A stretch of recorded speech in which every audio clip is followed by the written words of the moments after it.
بسم الله الرحمن الرحيم به نستعين ونهتدي والصلاة والسلام على رسول الله صلى الله عليه وسلم أفضل الخلق والمرسلين أثره نقتفي وبه نقتدي أما بعد. Mesdames et messieurs, assalamu alaikum wa rahmatullah wa barakatuh. Bonsoir à toutes et à tous. Le thème de ce soir est comme suit: l'analyse SWOT.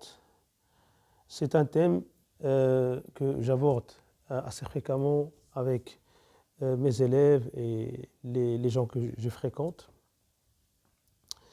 Et il s'avère que ce thème n'a pas été éclairci comme il le faut. Donc je ferai en sorte d'en parler brièvement, mais de manière claire. Alors c'est quoi l'analyse SWOT?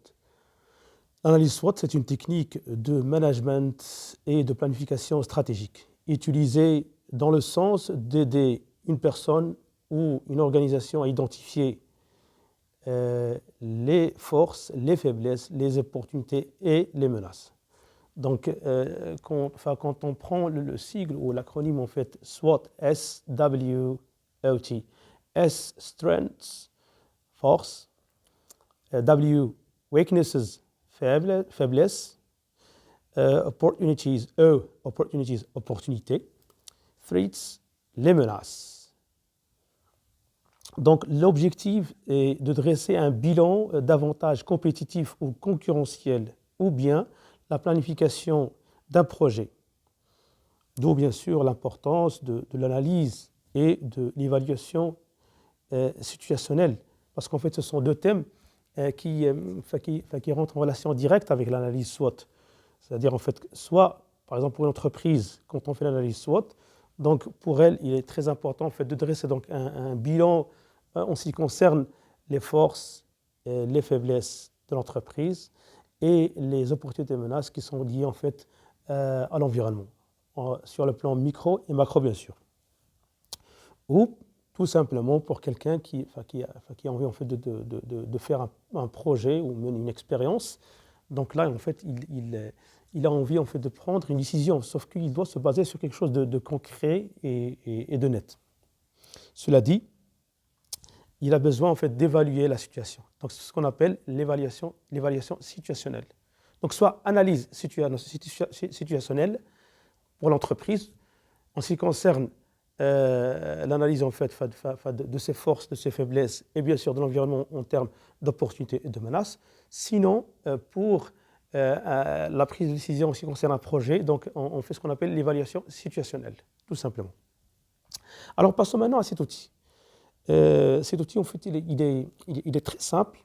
On pourrait en fait le schématiser sous forme d'une matrice. Alors la matrice, en fait, vous allez le constater avec moi, elle contient en fait deux lignes et deux colonnes. Donc pour l'instant, on se concentre sur les deux lignes. Au niveau en fait des deux lignes, il y a ce qu'on appelle SW. Donc S, comme j'ai dit, les forces, W, weaknesses, les menaces. Donc à ce niveau-là, au niveau de la première ligne, on aborde seulement ce qui est organisationnel, c'est-à-dire en fait ce qui est interne. Donc force, faiblesse, SW, strengths, weaknesses. Au niveau de la deuxième ligne, donc on descend, au niveau de la deuxième ligne, cette ligne-là, elle concerne uniquement en fait ce qui est externe, les facteurs externes, c'est-à-dire l'environnement, que ce soit sur le plan micro ou macro. Opportunities, threats, EOT, donc opportunities, threats, menaces, T. Donc, je répète encore une fois. Deux lignes, SW, S, strengths, force, W, weaknesses, faiblesse, niveau organisationnel. Ça veut dire que c'est interne. Que ce soit pour l'entreprise, que ce soit pour une personne physique, tout simplement. Quelqu'un, par exemple, qui a envie de courir en fait, le marathon, donc il doit faire une évaluation pour lui-même, s'il est capable ou pas capable. Juste en fait à titre d'exemple. Mais c'est valable aussi. Hein. même pour les petits projets, même pour des trucs qui sont simples, on pourrait en fait utiliser en fait, cet outil. Moi d'ailleurs, je le fais pour moi-même. Alors, ce qui concerne la deuxième ligne, donc c'est externe, c'est lié en fait à l'environnement. Opportunities, threats. Opportunité, threats, menaces, tout simplement. Alors, au niveau en fait des colonnes, là en fait on va lire la matrice autrement. Ça veut dire en fait on prend ce côté-là. S-O, S, strengths, les forces. O, opportunities, les opportunités. Au niveau cette colonne-là, elle est positive. C'est-à-dire en fait qu'elle aide en fait l'entreprise à atteindre son objectif. Donc de ce côté-là, on est beaucoup plus vers le positif. C'est-à-dire cette colonne-là, c'est au niveau de la prise de décision, en fait, donc on pourrait atteindre nos objectifs. Tandis que vers ce côté-là, là en fait, c'est négatif. Pourquoi? Parce qu'il y a WT, W-T, W, weaknesses, faiblesse, threats, menaces. Donc c'est négatif. Donc à ce niveau-là, c'est négatif. Donc c'est vraiment pénible en fait d'atteindre les objectifs. Tout simplement. 2 colonnes, 2 lignes. Interne, externe. Les 2 colonnes. Positif, négatif. Strengths, opportunities, weaknesses, threats. Si on prend au niveau des 2 lignes, strengths, weaknesses, opportunities, threats. Tout simplement. C'est à vous de voir. Enfin, la manière avec laquelle vous avez en fait de lire la matrice. Alors, cette technique, elle s'avère est très, très utile au niveau en fait, des étapes préliminaires liées au process de la prise de décision. Car on pourrait en fait, évaluer en fait, la position stratégique des organisations, quelles que soient les organisations. Gouvernement, les ministères par exemple, les ONG, les fondations, les entreprises, les personnes physiques, c'est vraiment le domaine d'application de cet outil s'avère très très large. Alors là, on prend en fait les composants en fait, de cette matrice. On a parlé en fait de SWOT, S-W-O-T. S, ce sont les forces, strengths, force, ce sont tous les facteurs internes qui accordent un avantage compétitif à l'entreprise ou à la personne par rapport aux autres. W, weaknesses, ce sont les faiblesses, donc ce sont les facteurs internes mettant en difficulté l'entreprise par rapport aux autres, tout simplement. Opportunities, les opportunités, donc ce sont les éléments liés à l'environnement, que ce soit au niveau micro ou macro, comme je l'ai dit, que l'entreprise pourrait exploiter en sa faveur. Par exemple, je pourrais vous parler, le Maroc par exemple, il a des opportunités à saisir et des menaces auxquelles il doit faire attention, par exemple. Au niveau par exemple de la culture de la tomate, nous avons l'opportunité en fait, d'exporter la tomate sur un certain temps. Parce que les Européens, d'abord la position géographique du Maroc lui permet en fait, il est proche en fait, de l'Europe, 15 km en fait, qui nous séparent, ce qui fait qu'on par rapport à d'autres pays, on est favorisé. Donc c'est un avantage compétitif. Le climat, notre pays par rapport à l'Espagne ou au Portugal ou à l'Italie, c'est un peu chaud. Donc eux, avant la cueillette en fait, de leurs tomates, nous, la nôtre, elle est déjà prête. Mais dès que chez eux, en fait, ça pousse, hop, on ferme la porte et on impose en fait, ce qu'on appelle les barrières tarifaires, les barrières douanières. Donc ça, c'est une menace. Ce qui fait que l'environnement, il est vraiment en changement permanent. Il faudrait être à l'écoute et être attentif, toujours en veille. C'est ça le problème de cette analyse. C'est-à-dire qu'il faudrait la mettre à jour, tout le temps la mettre à jour. Parce que l'environnement, il change. Et même l'entreprise, elle change. Donc, je ferme la parenthèse. Et je reviens au dernier composant qui est T, threats. Les menaces. Les menaces, ce sont les éléments liés à l'environnement qui pourraient causer en fait, des ennuis ou des troubles à l'entreprise. Donc, à l'entreprise, à un pays donné, à une organisation, à une ONG, peu importe. Le plus important, c'est de se situer par rapport à un certain contexte et puis extrapoler tout toutes les données et puis pour pouvoir les appliquer. Donc c'est une démarche scientifique à faire. Dans le cadre toujours, tout le temps de ce qu'on appelle l'observation, l'analyse et puis la conclusion. Donc après avoir fait l'évaluation, donc on passe à l'étape suivante. Comment traiter les résultats? Donc il faudrait mettre en place des relations entre ce qu'on appelle les forces et les opportunités pour pouvoir dresser une stratégie agressive. Et aussi bien, en même temps, on fait ça en parallèle, tisser des liens et des relations entre ce qu'on appelle les faiblesses et les menaces pour être en alerte potentielle et dresser ce qu'on appelle une stratégie défensive.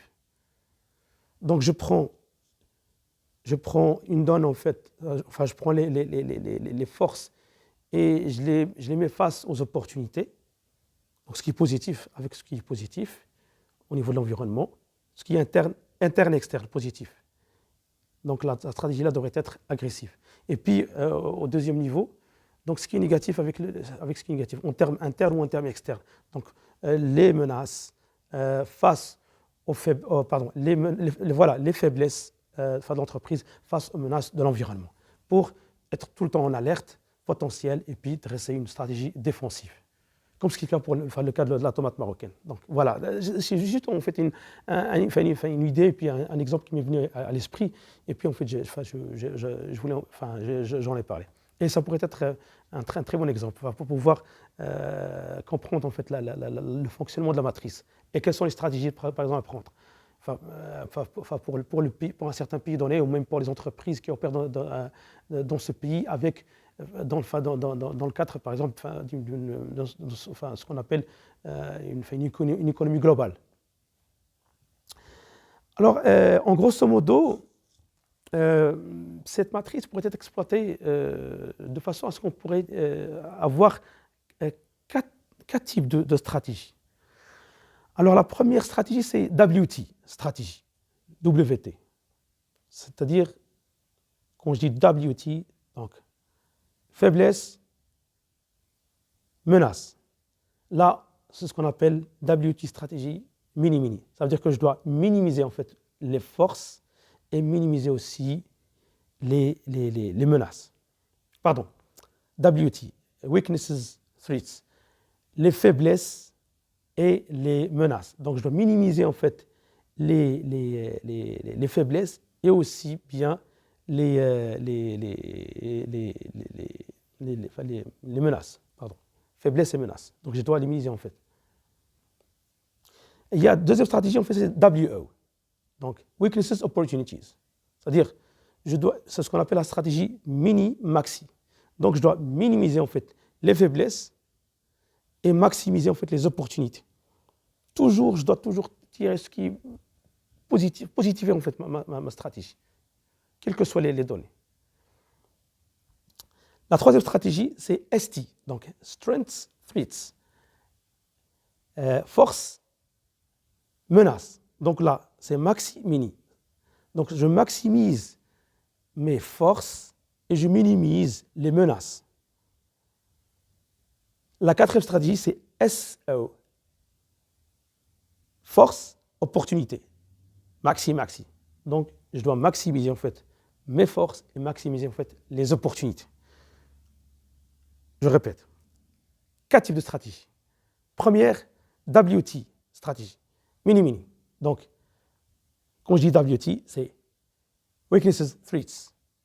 Faiblesse, menaces. Mini-mini. Donc, je minimise les faiblesses et je minimise les menaces. WO. Weaknesses, opportunities. Donc, faiblesse et opportunité. Donc, mini-maxi. Donc, je minimise les faiblesses et je maximise les opportunités. Troisième stratégie, ST. Strengths, threats. Force, menace. Donc, je maximise mes forces et je minimise mes faiblesses, les menaces de l'environnement. SO, Strengths, Opportunities, force, opportunités. Donc je maximise mes forces et je maximise aussi les opportunités en ce qui concerne l'environnement. Certes, enfin, l'analyse SWOT, elle engage une réflexion sur les avantages concurrentiels. Ceci étant, il faudrait toujours rester en veille. Pourquoi? Parce que, comme je l'ai dit, je le redis, l'environnement est en changement permanent.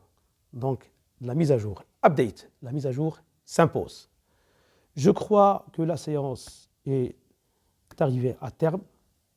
Je vous remercie pour votre attention. Je reste ouvert pour parler d'autres thèmes. Là, on va utiliser en fait l'analyse SWOT, par exemple dans le cadre d'une stratégie export, marketing export ou marketing import, ou création d'entreprise, ou lancement par exemple d'une marque, étude de marché. Tout dépend en fait des besoins de l'entreprise ou de la personne qui est intéressé par ce genre de réflexion. Donc je reste ouvert et puis on en parlera. Si vous avez des suggestions, s'il vous plaît, n'hésitez pas en fait à les envoyer au niveau de la boîte des commentaires. J'en serai ravi et puis je vais y répondre, Inch'Allah. Comme d'habitude, donc je termine avec les 2 versets coraniques. Ala bi dhikrillahi tatma'innul qulub wa qul i'malu wa sayarallahu 'amalakum wa rasuluhu wal mu'minun. Merci bien pour votre attention. Au revoir, à la prochaine. Assalamu alaikum wa rahmatullahi wa barakatuh.